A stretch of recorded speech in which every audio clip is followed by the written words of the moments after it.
C'est une proposition choc que fait l'infectiologue Eric Combe dans Le Parisien. Il propose de laisser les jeunes se contaminer avec le coronavirus entre eux, à la condition expresse que ceux-là ne soient pas en contact avec parents et grands-parents. On ne va pas pouvoir leur imposer le masque partout et leur interdire de se rassembler, surtout en plein été. Ce n'est peut-être pas politiquement correct, mais je pense de plus en plus qu'il faut les laisser se contaminer entre eux, dit le chef du service des maladies infectieuses à l'hôpital de la Pitié-Salpêtrière à Paris.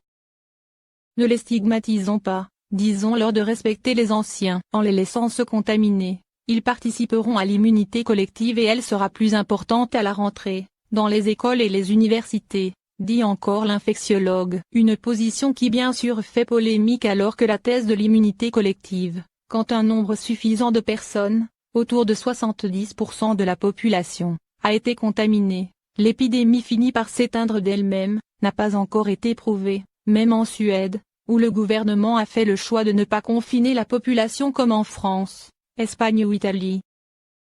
Certes, les jeunes sont souvent moins à risque que les plus âgés, et sont plus souvent asymptomatiques que les autres, mais ce n'est pas sans risque pour eux non plus. Les jeunes peuvent aussi avoir des formes graves, reconnaît Eric Combe.